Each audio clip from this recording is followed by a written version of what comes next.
कहा जाता है कि you are the average of your 5 people you spend most of time with. इसका मतलब ये है कि आप उन 5 लोगों का एवरेज हो जिसके साथ आप सबसे ज़्यादा समय बिताते हो। आपने कई बार ये सुना होगा कि जैसे आप सोचते हो वैसे ही आप बन जाते हो। ये बिल्कुल सच है, बट सोचने और करने में बहुत बड़ा फ़र्क है।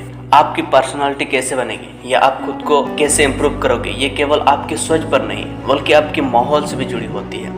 आप कैसे लोगों के साथ रहते हो, मिलते हो, आपके आसपास कैसे माहौल है, ये बहुत बड़ा डिफरेंस पैदा करती है आपकी ग्रोथ में। क्योंकि जैसे संगत वैसे ही रंगत। इसलिए आज मैं आपको एक छोटी सी कहानी सुनाना चाहता हूँ। अगर समय है तो सुन लीजिएगा, अगर नहीं है तो आप यहीं से वीडियो को छोड़ दें। एक जंगल में बड़ा सा पेड़ था और उस पेड़ के ऊपर में एक बाज ने अंडे दे रखे थे और ठीक उसी पेड़ के नीचे भी एक मुर्गी ने अंडे दे रखे थे। एक दिन उस बाज का एक अंडा नीचे गिरा और गिरकर मुर्गियों के अंडों के साथ जाकर मिल गया।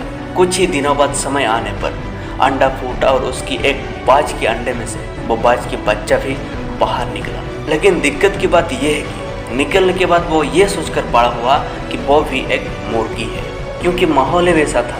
वो उन्हीं कामों को करता जो बाकी की चूजे करते थे। जमीन को खोद कर अनाज के दाने खोजना, मुर्गी की तरह पंख फड़फड़ाकर 2-4 फीट तक उड़ना, क्योंकि मुर्गी भी ऐसा ही करती थी। एक दिन उसने बाज को आकाश में बड़ी शान से उड़ते देखा, तो उसने मुर्गी से पूछा कि उस सुंदर चिड़िया का नाम क्या है। तब मुर्गी ने जवाब दिया कि वो एक बाज है, वो एक शानदार चिड़िया है, लेकिन दुख की बात यह है कि तुम उसकी तरह उड़ नहीं सकते क्योंकि तुम तो एक मुर्गी हो। और वो बाकी की पूरी जिंदगी उस मुर्गी की तरह बिताता है और उससे इस बात तक का भनक नहीं लगती कि वो भी पंछियों का राजा है। मोरल ऑफ द स्टोरी ये रहा कि कई बार हम भी ऐसे ही अपने अंदर के बाज को मार देते हैं इस भीड़ में रहकर। हम भी उस अंडे की तरह एक गलत इन्वायरमेंट में इंटर कर जाते हैं, एक नेगेटिव माहौल में उस छोटी सोच वाले लोगों के साथ रहने लगते हैं, उस तार की तरह जिसमें कोई करंट नहीं होती और लोग कपड़े सुखा लेते हैं, और वैसे ही हम कमज़ोर बन जाते हैं। और इसी कारण हम अपने अंदर के बाज को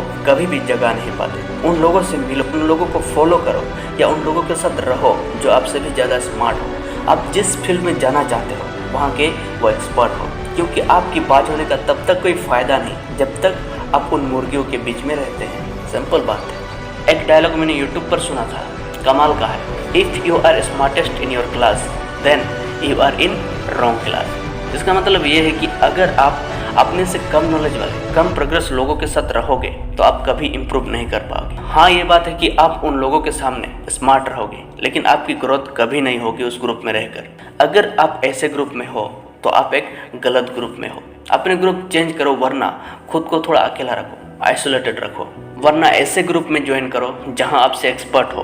भले ही आप उस ग्रुप में आप सबसे कम में रहोगे, लेकिन अगर उस ग्रुप में सबसे ज़्यादा ग्रोथ किसकी होगी तो वो आपकी होगी। देखो, हम इंसान पानी की तरह होते हैं। अगर पानी को दूध में मिलाओगे तो वो दूध बन जाएगा, शराब में मिलाओगे तो शराब बन जाएगा, और नाली में मिलाओगे तो नाली का पानी बन जाएगा। जहाँ मिलोगे वही बन जाओगे, जिसके साथ रहोगे वैसा ही बन जाओगे। जैसे कि एक लोहे के टुकड़े को जब पत्थर के साथ बांधा जाता है तो वो बाल्टी भर पानी में भी डूब जाएगा, लेकिन अगर उसी लोहे के टुकड़े को एक लकड़ी के साथ बांधा जाए तो वो विशाल समुद्र में भी तैरेगा। जरा अपने आप से सवाल करो और देखो कि आपके फ्रेंड सर्कल में कौन पत्थर है और कौन लकड़ी है, कौन आपको डुबाएगा और कौन आपको डूबने से बचाएगा।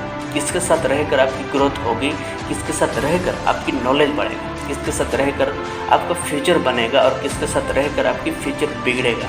और हाँ, तो अगर अपने अंदर के बाज को जगाना चाहते हो तो इन मुर्गियों के बीच में रहना छोड़ दो, वरना अकेला चलना सिर्फ बाज की तरह। चलो, तो वीडियो को यहीं समाप्त करते हैं। हम मिलते हैं और एक नए वीडियो में। तब तक के लिए बाय बाय।